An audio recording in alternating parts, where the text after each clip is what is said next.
The premiere of Resurrection is almost here, and as a treat, a special interview with the series creator.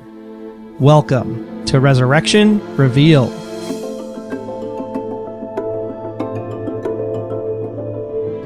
Welcome back, friends of the living. This is episode 2 of Resurrection Revealed, and the show notes for this episode are going to be found over at resurrectionrevealed.com/2. And with you, once again, I am Wayne Henderson, the voice acting, podcasting guy who had a previous commitment that he could not get out of, so I'm not actually part of this interview. I'm as excited as everybody else to hear it.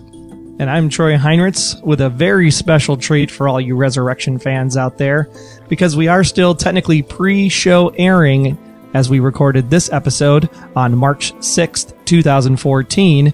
We did get a chance to sit down with the series creator and executive producer Aaron Zelman.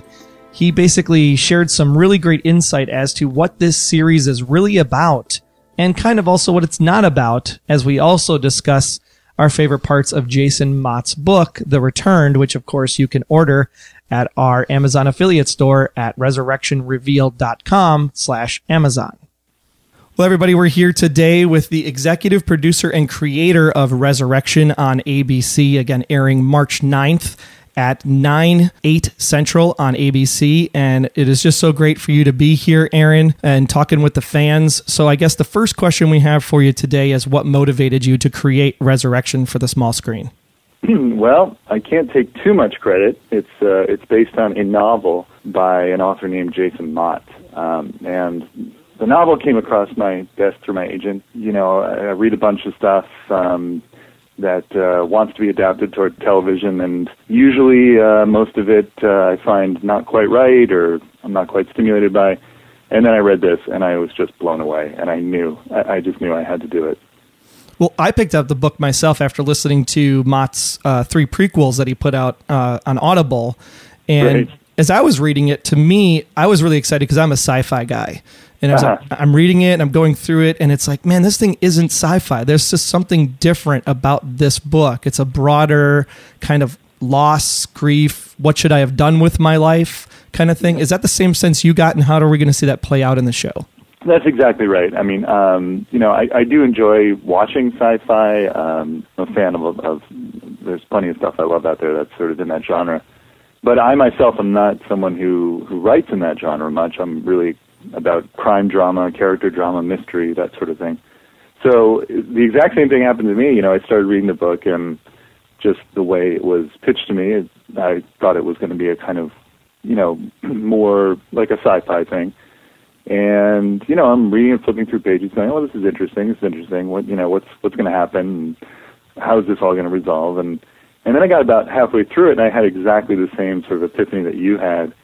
And I said, oh, that's not really what this is about. This is sort of a broader meditation, I guess you could say, on these very universal human themes of loss and grief and healing from loss. And that's when I was hooked, and I knew I really wanted to be involved.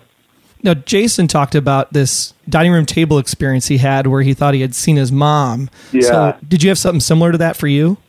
You know, it's funny. I really didn't. It wasn't about that for me, and I think that really speaks to the universality of the themes in the book, because I really haven't had that experience of both my parents are alive. Certainly, I've lost grandparents and aunts and that sort of thing, but it didn't motivate me to write in that way. What was much more immediate for me was that I had gone through a very difficult divorce in the last few years, and was really just coming through the other side of that when I read the book. I just felt like everything applied, you know. Divorce, especially mine, can be very difficult and disrupting, and, you know, suddenly all these people, your in-laws who you were so close to, you don't see anymore. There's a lot of loss that involved with that, and a lot of grieving that you have to go through. That was my connection to it. So it just made me realize that it just made Jason's book all the more powerful, that you don't have to have lost someone, you don't have to have had someone close to you died to understand these things. There's lots of different forms that loss takes, and every one of us is touched by it in some way.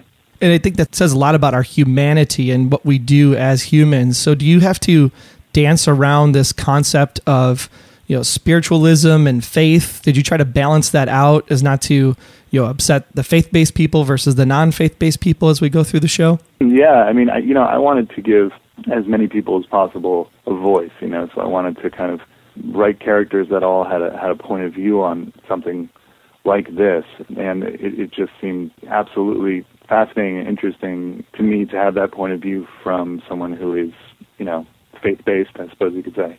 But, I don't think there needs to be any dancing around as long as you approach the issue honestly. You don't have to be a religious person to wonder, where you came from and sort of why you're on this planet and what the meaning of it all is. Those are universal questions. They're just questions that happen to be talked about more in places of, worship and religious settings.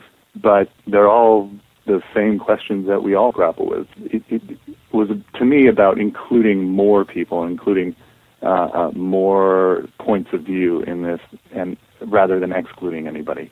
And I think that's really the key, because it's all about the journey, right? As you live on Earth, what do you do with your humanity? Who are the people you associate with and those characters and relationships that you build? I'm really curious to find out your perspective for the show, because as we were reading the book, obviously it's a lot about the people that come back and the relationships that, these people that had dealt with that loss deal with the resurrected, I guess we'll call it for your show. Yes. I was really curious about the relationships amongst the living themselves, like between Maggie and her dad because of, Barbara's death and everything. I guess which side do you like better? Do you like the relationships with the returned, or do you like the relationships amongst the living and how some of these secrets are coming out? Oh, Troy, they're all my children. I love them all equally. I do. You have to be interested in all the characters equally to write them truthfully. But what I think you're bringing up is something very important, which is how the return of these people affects the people they come back to and the interpersonal relationships. And that was something that was very much, for me, important to the fabric of the show. Because you can think about it, one way I like to think about it, and as we were developing the show, we like to talk about it, was this one little 8-year-old boy has his return and his death to begin with had so many ripple effects in this small town. In the immediate, obviously his parents were distraught about losing him. There's some backstory that's not quite in the pilot, but it sort of undergirds a lot of what's there from the point of view of storytellers, which is his family. They were a very prominent family in this town. They owned a furniture factory which employed most of the people in the town, and so and Henry was a very powerful figure in the town. And after the death of Jacob, he lost his sort of mojo for that, and the company sort of went down the tubes, and they were never really, the town itself was never the way it was before. So the idea of all of that, and what I was very interested in, was by showing all the ripple effects of one little boy's death, it's a way of measuring a human life, right? It's a way of measuring the impact of one human life. And I thought that was very interesting, just to really appreciate and sort of look into all the ways that one person's death could affect so many people, even if they're not a famous person or anything like that. So part of the return of him is the other side of that, and how does that affect all the people that he touched while he was alive, and what does that bring up? What about the past does that bring up in everybody's life? Because another important theme to me in the piece is the past. The past is a character to me, and it's immediately, suddenly present in all these people's lives. And what does that do when, the version of yourself 32 years ago when your son died is suddenly very present in your life now? It has a way of making you confront your past. So all of that is to say that the interpersonal relationships with all these people are absolutely integral to the whole bigger concept of the show, which is the past coming back. And it's focused on this coming back to town, coming back to Arcadia. Now, Jason had mentioned, that it's kind of based off of where he grew up there in North Carolina, like East Arcadia. In the pilot and in the trailers that we've seen, Omar says Arcadia, Missouri. So is there a specific reason why you picked Arcadia, Missouri? Because obviously with mystery shows, every little detail, the fans kind of glom onto that and say, there's got to be a reason why you just didn't use Arcadia generalistically. Here we're saying Arcadia, Missouri. So why that town? That's right. I was interested in using a town that was a little bit more Midwestern than Southern. And that's partially because I think it's a little bit more universal. I grew up in the Northeast, but a lot of the Midwest looks a lot like the Northeast, whereas the South has a more distinctive feel. So I like the idea of it being a little bit more neutral in that respect. I also like the idea of, Missouri, I believe the statistic is that it had the second most Civil War battles in all of the states, which I think it would surprise me. I didn't realize that. But it was also a border state. And what that meant is, there's a bit of a mentality, I think, in states that were kind of caught between the Civil War, literally, brother against brother were fighting sometimes on different sides. All of that sort of, tied in for me this sense of this theme of the past, and the past being sort of present, and the land that this event happens on is sort of enriched and also bloodied by that past. And, if the fans keep watching, I think they'll be rewarded for those connections. I guess the biggest question is you aligned yourself with Michelle Fazekas and Tara Butters to help write this show. How That's important right. was it for them to join you on this journey because of maybe their X-Files experience in writing a mystery show? Oh yeah, they were tremendous. Couldn't have happened without them. The pilot was developed first, but then they came on after the pilot got picked up to help me kind of run the show and figure out all the complex storytelling that gets involved with something like this. I thought their experience, we were actually friends before, so it helped. They worked on Law & Order SVU for several years when I worked on Law & Order. So we were literally 2 buildings away from each other, and I and my sort of writing partner at the time, Mark Guggenheim, ended up marrying Tara. Anyway, all that is to say, we went way back, and so I was thrilled when they were available to do this. Personally, I knew we'd get along, and their experience I thought was ideal, because not only had they had the sort of mystery kind of storytelling experience that I had from Law and Order, but they also, as you said, brought these sort of X-Files, sci-fi kind of sensibility as well, which I knew we'd need, and I knew I'd need help with. And I guess 2 questions from the fans that came in. First one being, if somebody in history were to come back to life, and you could ask them the question, who is that person you would want to come back so you could talk to them?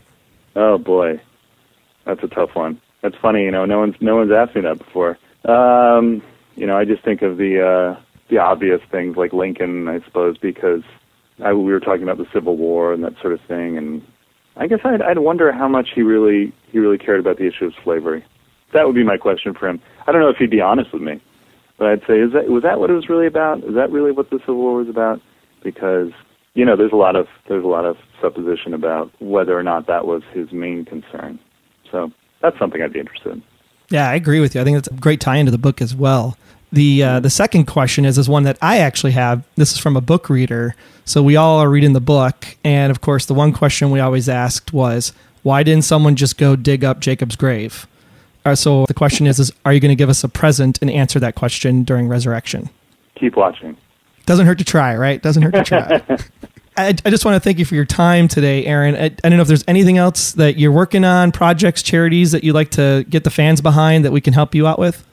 Oh, thanks a lot. I am working on a show. Charities, there's nothing that immediately comes to mind. I do give to a number of things, but I am working on a show for Netflix, which actually was created by my brother and the 2 other guys who created Damages.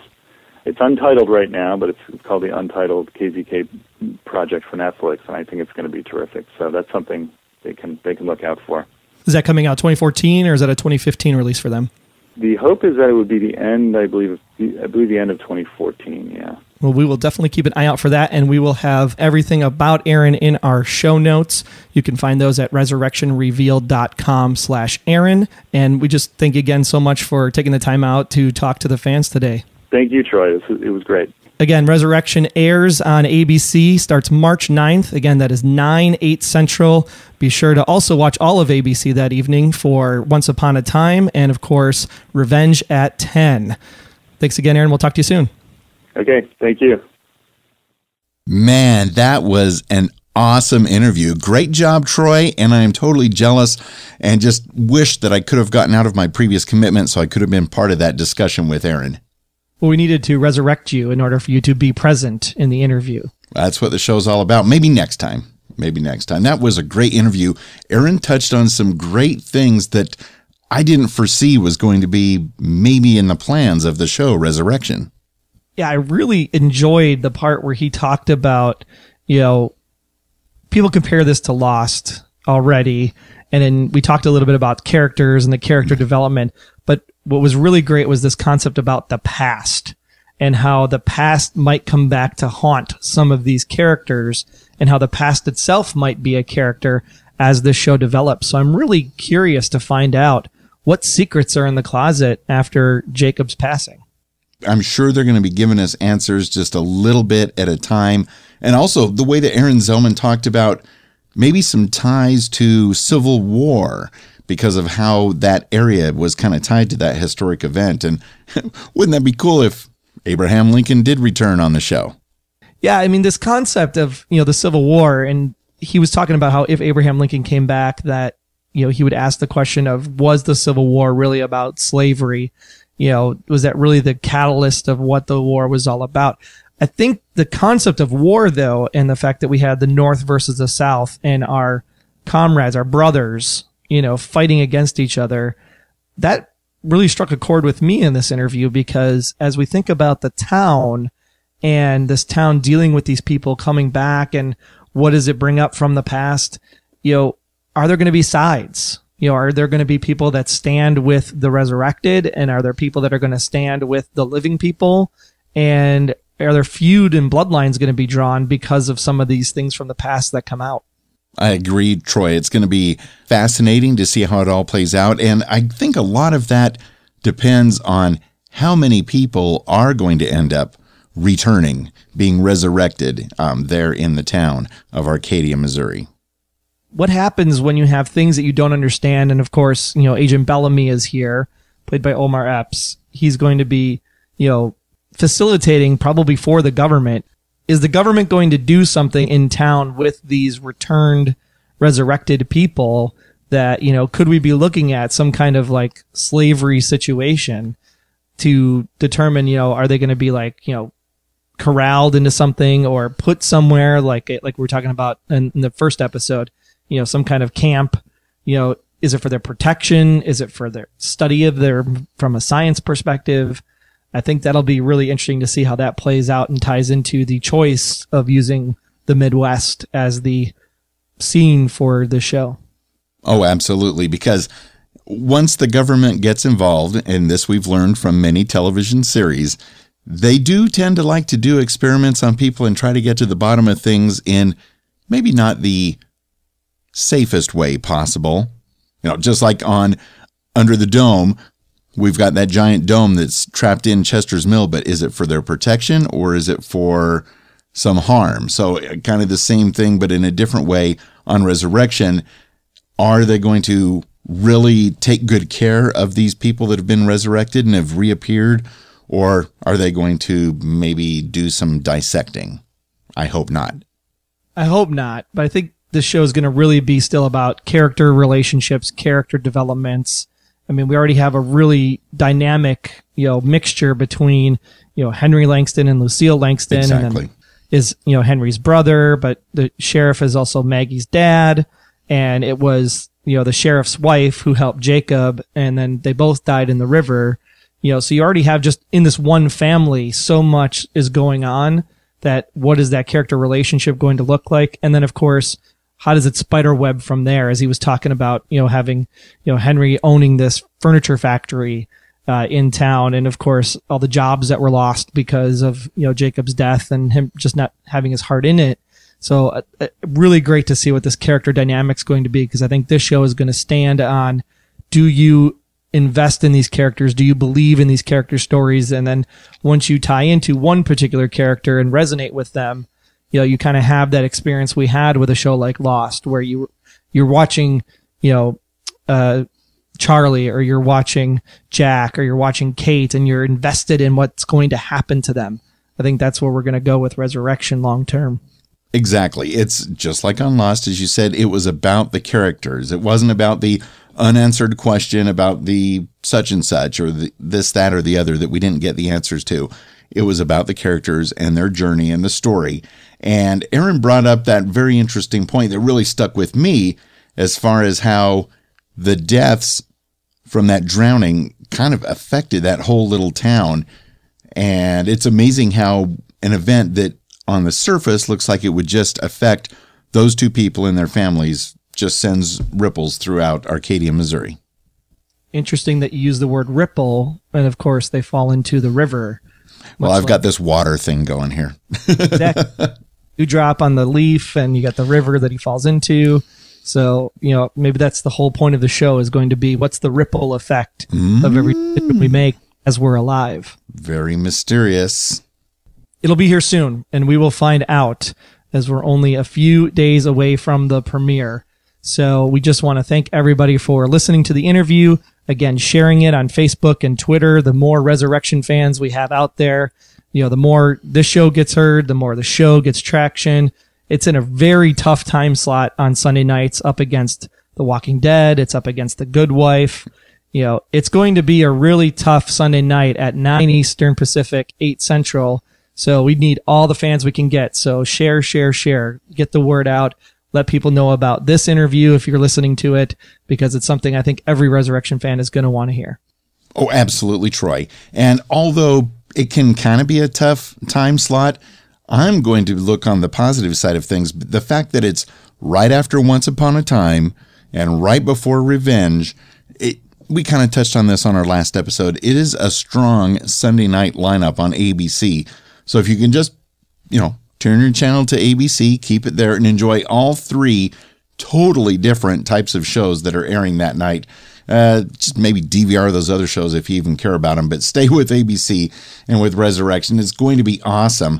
And speaking of awesome, I am totally humbled and surprised and thankful for the many great iTunes reviews that we've already received for the Resurrection Revealed podcast. Thank you, everybody. It means a lot. It really helps this show become more noticeable in iTunes for when other people might be looking for the show. And of course, you can subscribe and get each new episode as they come out. And it's a podcast, so it's totally free. Even though it's in the iTunes store, it's totally free. Or if you have an iOS device, just go to the iOS Podcasts app, and it's kind of the same thing. Or you can now go right to our website, resurrectionrevealed.com, and you can subscribe in Stitcher Radio. We were just placed into Stitcher, so you can listen to that in your car, on the web, on your iOS or Android device, anywhere you go. And of course, you can just subscribe to the feed in any podcatcher app that you might have. And of course, we also want to thank our one anonymous boss. We have one boss so far since our first episode. So we want to thank our anonymous boss. And of course, if you want to also, own a piece of the show, kind of give your feedback and let us know how you feel, you can use the donations area in the right-hand sidebar of the website. And of course, your feedback is the most important thing. So head on over to resurrectionrevealed.com/feedback, and you can leave your voice message right there. Use your computer or smartphone to just send in your MP3 audio comments, and we'll be glad to play them right here on the podcast. That we will do. And Troy, let me thank you again for taking care of that whole interview. I was planning on being there. I was hoping to find a way to be able to be there. And Aaron, if we ever get the pleasure to do another interview with you here on Resurrection Revealed, I really will try everything I can to be there and be part of it. But on the other side, Troy, great job.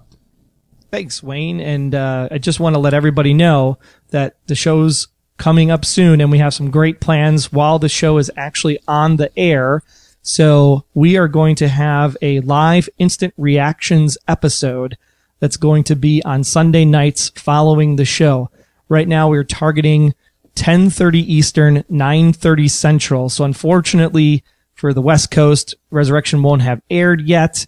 But we'll try to maybe switch that up. Maybe first 4 episodes we'll do East Coast, and the last 4 we'll do West Coast. But right now the plan is 10:30 Eastern, 9:30 Central, 7:30 Pacific for a live chat. We'll give you our instant reactions. We'll take your questions in the chat room and hopefully get you featured on the show yourself with your great questions. And then midweek, we'll have a longer kind of in-depth review show where we'll take your theories, your calls. We'll play those back right from the resurrectionrevealed.com/feedback page. And of course, maybe some more surprise interviews down the road. That would be fantastic. And both of those different Resurrection Revealed shows, they're going to be totally different in feel, and you'll probably catch on to that right away. The instant reactions, our thoughts may or may not be all that coherent right after viewing the episode, but later in the week when we do the full in-depth episode review and play your listener feedback, we'll get a chance to get all of our thoughts and theories together, and we'll really dig right in big time on those. Once again, we thank you all for listening, and we hope to see you next time here on Resurrection Revealed.